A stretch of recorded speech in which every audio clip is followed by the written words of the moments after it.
ஒரே ஒரு 5 லிட்டர் இதய மந்த்ரா கடல் எண்ணெய் பேக் ஒரு மாசம் முழுசுக்கும் அத்தனை சமையல முடிச்சு விடலாம். இதய மந்த்ரா.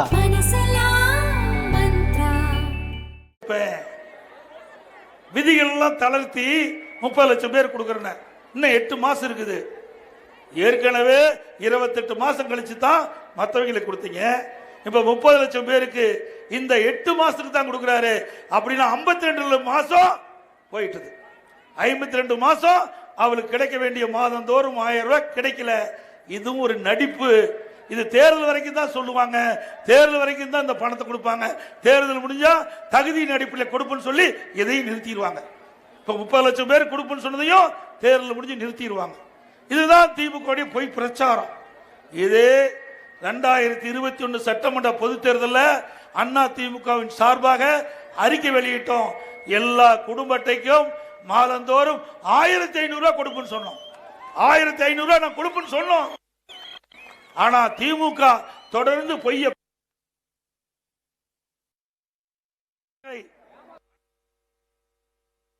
அவர்கள் தேர்தலை வெற்றி பெற்றுட்டாங்க. நாங்களும் கொடுக்கிறோம் தான் சொன்னோம். எவ்வளவு மாசம் 1500 ரூபாய் கொடுக்கறோம். ஆனா நீங்க 1000 ரூபாய்க்கு ஆசைப்பட்டுட்டீங்க, 1500 ரூபாய் விட்டுட்டீங்க. ஆனா இப்போ சொல்றோம், அண்ணா திமுக ஆட்சிக்கு வந்தா உங்கள் மன நிறைவு பெறுகின்ற வரை, ஏழை மன நிறைவு பெறுகின்ற வரை, பெண்கள் மன நிறைவு பெறுகின்ற வரை நிச்சயமா வழங்குவோம். அதில் எந்த மாற்று கருத்தும் கிடையாது. அதோட மின் கட்டணம் திமுக ஆட்சியில் என்ன சொன்னாங்க? மாதந்தோறும் மின் கட்டணம் கணக்கிடுன்னு சொன்னாங்க. அப்படியா கணக்கிடுறாங்க? இல்ல இல்ல. அதோட மின் கட்டணம் 52% உயர்த்திட்டாங்க. இந்த பேரூராட்சியில் இருக்கிறது கடவரி 150% உயர்த்திட்டாங்க. வீட்டு வரி 100% உயர்த்திட்டாங்க. குடிநீர் வரி உயர்த்திட்டாங்க. இப்படி வரி மேல் வரி போட்டு மக்கள் தலையில பெரிய பாரத்தை சுமத்தி தான் இந்த ஆட்சியினுடைய சாதனை. அதோட ரேஷன் கடையில் 1 கிலோ சர்க்கரைக்கு 2 கிலோ சர்க்கரை கொடுக்கறாங்க. கொடுக்கறாங்களா? தண்ணி வரி கட்டினா தான் 100 நாள் வேலை வாய்ப்புங்க. பாருங்க, தண்ணி வரி கட்டினா தான் 100 நாள் வேலை திட்டமா. கொடுப்பது 100, புடுங்கிறது 2000.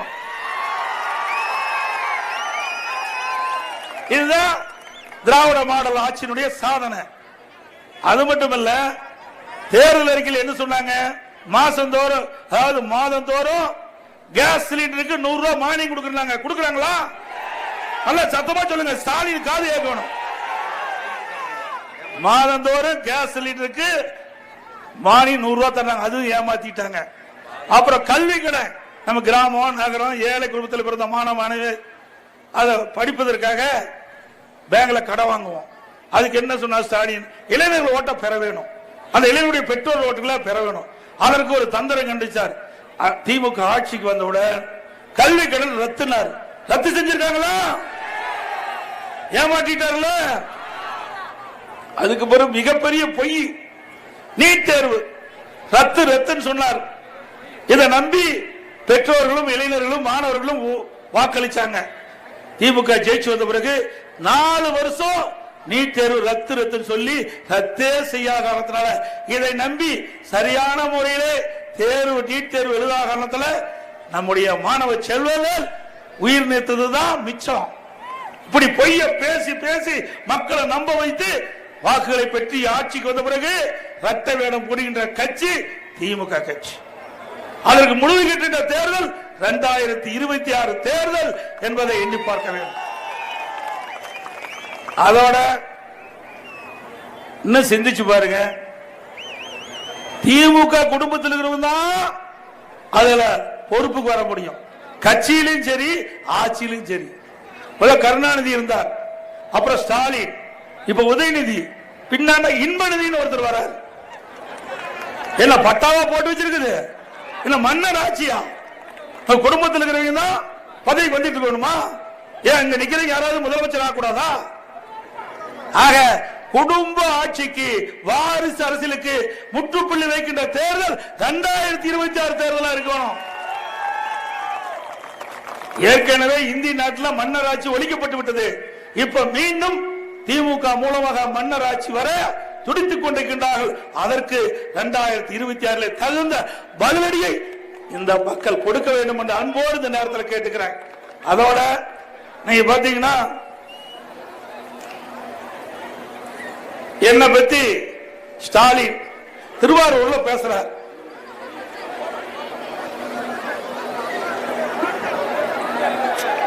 எடப்பாடி பழனிசாமி படிக்கிற பையன் மீது கசக்குது. அவர் சொல்றாரு, அவருடைய தந்தை பேர்ல கும்பகோணத்தில் ஒரு பல்கலைக்கழகம் அமைக்கிறாங்க. அதுக்கு அவர் சொல்லிக்கிட்ட வார்த்தை படிப்பு என்றால் எடப்பாடி பழனிசாமிக்கு கசக்குதுன்னு சொல்றார். திரு ஸ்டாலின் அவர்களே, கல்வி என்றால் எனது உயிர் மூச்சு என்பதை நீங்கள் அறிந்து கொள்ள வேண்டும். ஒரு மனிதனுக்கு கண் எப்படி முக்கியமோ அதுபோல் நாட்டில் பிறந்த குழந்தைகளுக்கு கல்வி முக்கியம் என்பதை நாங்கள் உணர்ந்து தமிழகத்தில் மருத்துவக் கல்லூரி, சட்டக் கல்லூரி, பாலிடெக்னிக் கல்லூரி, வேளாண்மை கல்லூரி, பொறியியல் கல்லூரி, ஐடி கல்லூரி, இப்படி ஏராளமான கல்லூரிகளை திறந்த ஒரே அரசாங்கம் அதிமுக அரசாங்கம். உங்க அப்பா பேரை வைக்கிறதுக்காக நீ பல்கலைக்கழகம் திறக்கிற, அப்படி இல்ல. நாட்டு மக்கள் பெற்றெடுத்த குழந்தைகள் சிறப்பான கல்வி கிடைக்கும் என்பதற்காக நாங்க பல்கலைக்கழகத்தை அமைக்கிறோம். இதே விழுப்புரம் மாவட்டம் அறிவிச்சார் சிவிஎஸ் அவர்கள், அறிவிச்சார் சக்கரவாணி அவர்கள், இவர்களாம் கோரிக்கை வச்சாங்க. இந்த விழுப்புரம் மாவட்டத்தில் இருக்கின்ற மக்கள் ஏழை எளிய ஒடுக்கப்பட்ட தாழ்த்தப்பட்ட மக்கள் நிறைந்த மக்கள், அவருடைய பெற்றெடுத்த குழந்தைகள் உயர்வு நல்ல கல்வி கிடைக்க வேணும். அதுக்காக ஒரு பல்கலைக்கழகம் எங்களுக்கு கொடுனாங்க. உடனடியாக விழுப்புரத்திலே அம்மா திருநாமத்தின் பேரில் புதிய பல்கலைக்கழகத்தை உருவாக்கி கொடுத்தோம். அந்த பல்கலைக்கழகம் இடம் தேர்வு செய்யப்பட்டு விட்டது, அந்த பணி துவங்கப்பட்டு விட்டது. ஆட்சி மாற்றம் வந்தவுடனே திராவிட முன்னேற்ற கழக முதலமைச்சர் திரு ஸ்டாலின் அவர்கள் அந்த பல்கலைக்கழகத்தை ரத்து செஞ்ச முதலமைச்சர் இன்றைய முதலமைச்சர் ஸ்டாலின். நீங்களா படிப்பை பத்தி பேசுறீங்க, உங்களுக்கு படிப்பு என்றால் கசக்குது. படிப்பை பத்தி உங்களுக்கு என்ன தெரியும்? அதிமுகவுக்கு தான், அதிமுக தான் கல்விக்கு அடித்தளம். இந்தியாவில் எந்த மாநிலத்தில் வேணாலும் போய் பாருங்க, அனைத்து இந்திய அண்ணா திராவிட முன்னேற்ற கழக ஆட்சியில் தான் கல்விக்கு முன்னுரிமை கொடுத்து அதிக நிதி ஒதுக்கீடு செஞ்சு கல்வியில புரட்சி ஏற்படுத்தி கல்வி கற்புடைய எண்ணிக்கை இந்தியாவிலேயே முதலிடம் என்ற பெயரை 2019-20 நாங்க அடைஞ்சோம். ஆனா நீங்க என்ன செஞ்சீங்க? ஆட்சி பொறுப்பேற்று 4 ஆண்டு காலம் ஆகுது. கல்விக்கு என்ன திட்டத்தை கொண்டாந்து கல்வி வளர்ச்சி அடைவதற்கு என்ன சாதனை படைச்சீங்க? ஒண்ணுமே கிடையாது. இவர் அப்பா பேர் வைக்கணும், அதுக்கு தான் பல்கலைக்கழகம். நாங்க அப்படி இல்ல, மாணவர் சமுதாயம் ஏற்றப்பட வேண்டும் என்பதற்காக பல்கலைக்கழகத்தை கொண்டு வந்த அரசாங்கம் அதிமுக அரசாங்கம். ஸ்டாலின் அவர்களே, அது மட்டுமல்ல, இன்னொன்னும் பேசுறார், சிந்திச்சு பாருங்க. 7.5% இடஒதுக்கீடு, உள் இடஒதுக்கீடு கொண்டு வந்தோம். அந்த 7.5% உள் ஒதுக்கீடு மூலமாக இதுவரை 2818 மாணவ மாணவிகள் அரசு பள்ளியை படித்த மாணவர்கள் மருத்துவராக இருக்கிறாங்க. இது சாதனை. அப்ப இந்த திட்டத்தை கொண்டு வருகிற பொழுது மேலக ஆளுநர் இந்த மசோதாவை கையெழுத்து போட மறுத்துட்டார். அதன் அடிப்படையில் இன்றைக்கு இந்திய அரசியல் அமைப்பு சட்டம் 162வது பிரிவை பயன்படுத்தி உத்தரவு போட்ட ஒரே முதலமைச்சர் நான் தான். ஐயா, இவ்வளவு வீரம் பேசுறீங்களா? தில்லு திராணி தெம்பு இருந்தா உங்க அப்பா பேர்ல உங்க தந்தை பேர்ல பல்கலைக்கழகம் அமைக்குமே என்று சொல்லிக் கொண்டிருக்கீங்களா? நான் செஞ்ச மாதிரி அரசியல் அமைப்பு சட்டம் 166 பிரிவு பயன்படுத்து. அந்த தில்லு உனக்கு இல்ல, பொம்மை முதலமைச்சர். அப்போ பாரதிய ஜனதா கட்சியோட நாங்க உறவா இருந்தோம். அப்படி இருந்தும் கூட மேதகு ஆளுநர் அவர்கள் இன்றைக்கு 7.5% உள் இடஒதுக்கீடுக்கு அவர் மறுத்தார். அதை சாதனை படைத்த அரசாங்கம் அதிமுக அரசாங்கம். ஸ்டாலின் அவர்களே, எங்களை பார்த்தா எடப்பாடி பழனிசாமிக்கு படிப்பு கசக்குன்னு சொல்ற, இது நாட்டு மக்களுக்கு தெரியாத இருந்தது. நன்றி தெரிவித்ததுக்கு நன்றி ஸ்டாலின்.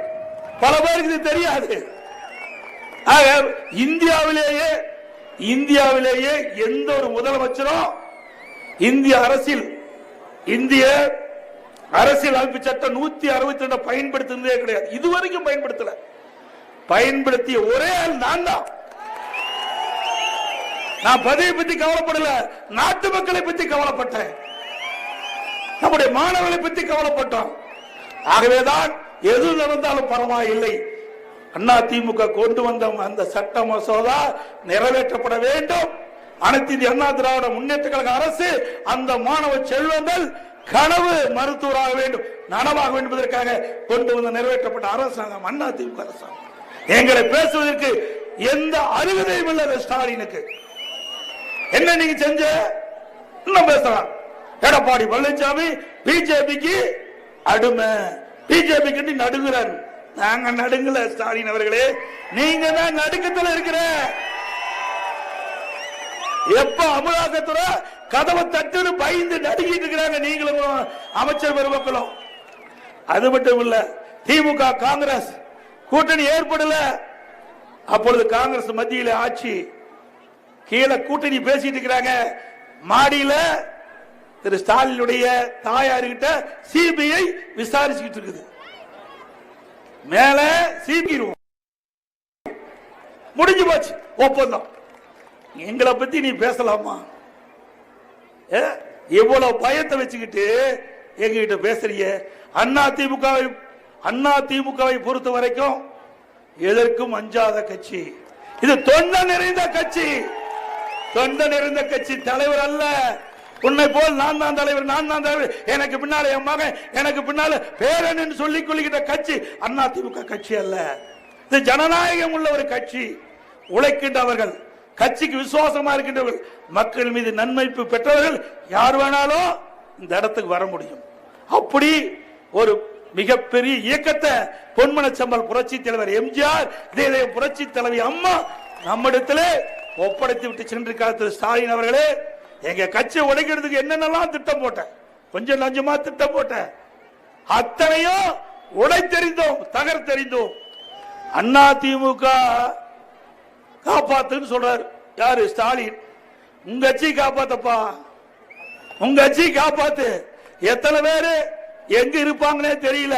தேர்தல் நேரத்தில் பத்திரமா இருப்பாங்க. நீங்க புரிஞ்சுங்க எந்த இடத்துல இருப்பாங்க. தேர்தல் நேரத்தில் உங்களுடைய அமைச்சர் பெருமக்கள், உங்களுக்கு சகாக்க எங்க இருப்பான்னு நாட்டு மக்களுக்கு தெரியும். பத்திரமா அங்க இருப்பாங்க. இந்த தேர்தலில் கவலையே பட வேண்டாங்க. யாரெல்லாம் அராஜகம் பண்றாங்களோ அவர்களுக்கு தக்க பாதுகாப்பு கொடுப்பாங்க. யார் கொடுப்பாங்க நீங்க புரிஞ்சுங்க. அதோட இன்றைக்கு விலைவாசி உயர்வு, இன்றைக்கு ஏழை எளிய மக்கள் நிறைந்த பகுதி. இன்றைக்கு அதிமுக ஆட்சியில நீங்க பாத்தீங்கன்னா இதெல்லாம் புள்ளி ஒருத்தோடு நாங்க சொல்றோம். இதுக்கு பதில் சொல்ல வேணும். இந்த முதலமைச்சர் பதில் சொல்ல வேண்டும். ஏன்னா நாட்டை ஆளக்கூடியவர் திரு ஸ்டாலின். அவர் மக்களை காப்போம் என்று சொல்லிட்டு இருக்கார். மக்களுக்கு தேவையான திட்டங்களை கொடுப்போம் பொய்ய பேசிட்டு இருக்கார். திமுக ஆட்சியில் தான் நிறைய திட்டங்கள் கிடைச்சுதான். இதுக்கு பதில் சொல்லப்பா. 2021 பச்சரிசி, சாப்பாட்டு அரிசி சுமார் 50 ரூபாய்க்கு வித்தது. இப்ப 77 ரூபாய், 27 ரூபாய் அதிகம். பொன்னி புழுங்கல் அரிசி 1 கிலோ 50 ரூபாய்க்கு வித்துட்டு இருந்தது. இப்ப 77 ரூபாய், 22 ரூபாய் அதிகம் விற்கிது. இட்லி புழுங்க அரிசி அப்ப 30 ரூபாய்க்கு வித்தது. இப்ப 48 ரூபாய். கடல் எண்ணெய் 1 கிலோ 130 ரூபாய்க்கு வித்தது. 21 அதிமுக ஆட்சியில இப்ப 190 ரூபாய்க்கு விற்குது. நல்லெண்ணெய் 1 லிட்டர் 250 ரூபாய்க்கு அதிமுக ஆட்சி இப்ப 400 ரூபாய்க்கு விற்குது.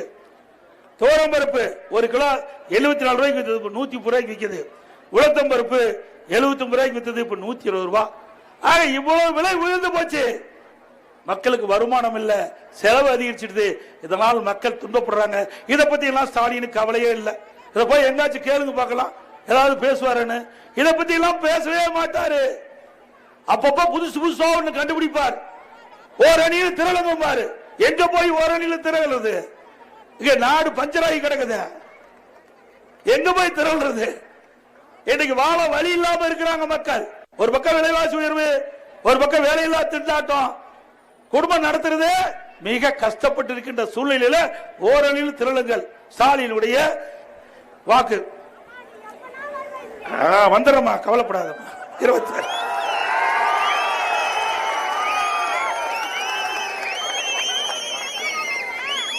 இது நம்ம ஆட்சிங்க, மக்கள் ஆட்சி, உங்க ஆட்சி.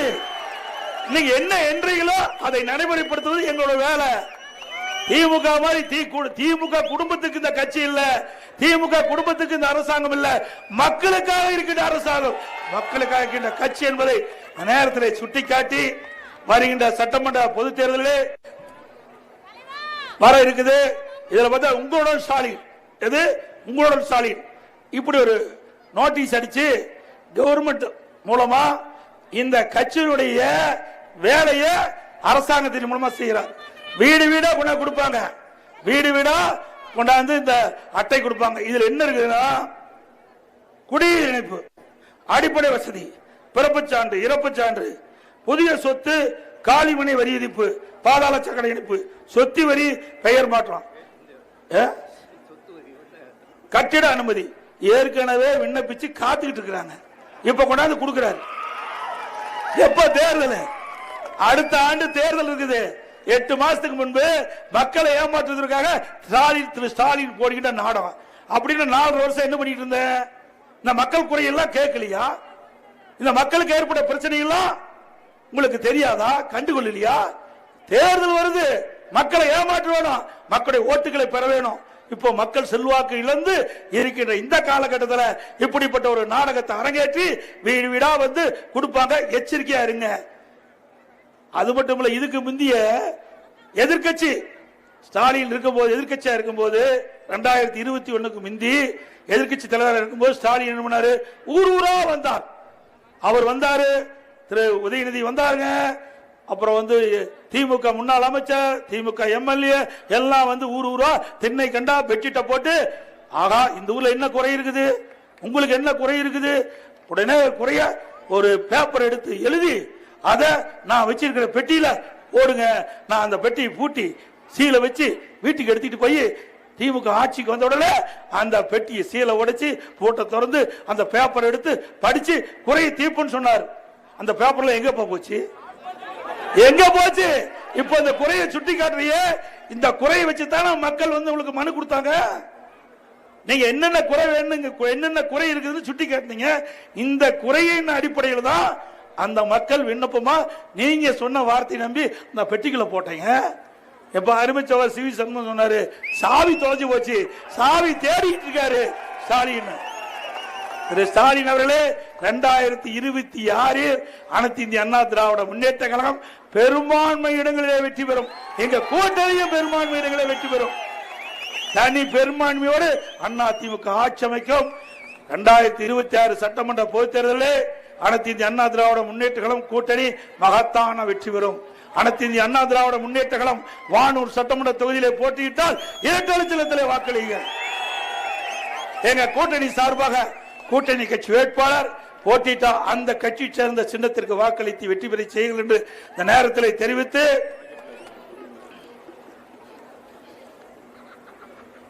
அதோட எப்ப பார்த்தாலும் ஸ்டாலின் பேசுறார், தொகுதி மறுவரைவு செய்ய வேணும், நாடாளுமன்ற தொகுதி மறுவரைவு செய்ய இல்ல, இந்த நமக்கு நாடாளுமன்ற தொகுதி எண்ணிக்கை குறையும் அப்படின்னு ஒரு பொய்ய கட்டவிழ்த்து விட்டார்.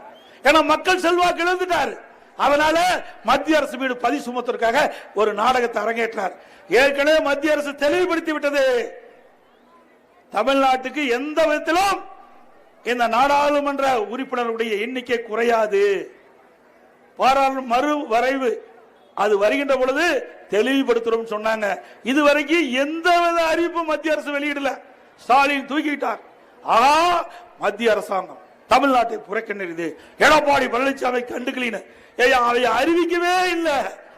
அறிவிக்காத போது எப்படி சொல்ல முடியும் கருத்து? அது மட்டும் இல்ல, ஏற்கனவே திரு ஸ்டாலின் அவர்கள் இதே கருத்தை சொன்னாங்க.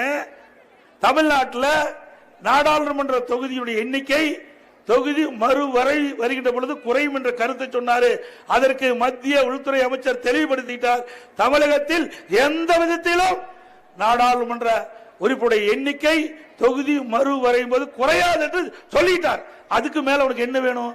எடப்பாடி பழனிசாமி குறை சொல்ல வேணும், வேற காரணமே கிடைக்கல.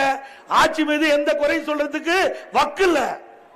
2011 2021 சிறப்பான ஆட்சி, பொற்கால ஆட்சி, எந்த குறையும் கண்டுபிடிக்க முடியல.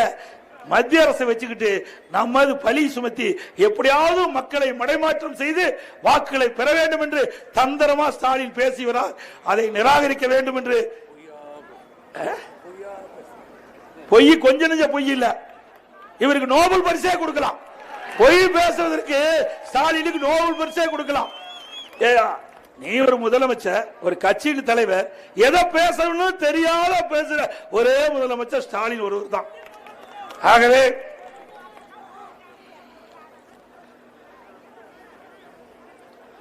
பேய் ஆட்சிக்கு முடிவு கட்டுவோம், மக்கள் ஆட்சியை மலர செய்வோம். பேய் ஆட்சிக்கு மக்கள் ஆட்சியை. அதோட இன்றைக்கு அற்புதமாக நம்முடைய தேர்தல் சுற்றுப்பணி அமர்ந்திருக்குது. இது எல்லாம் பொறுத்து கொள்ள முடியாம திரு ஸ்டாலின் என்னென்னமோ பேசிட்டு இருக்கார். இந்த தொலைக்காட்சியில் படத்தை எல்லாம் பதிவு செய்யறாங்க, அதை அந்தந்த தொலைக்காட்சியில் காண்பிக்க கூடாதுன்னு தடை போடுறாரு.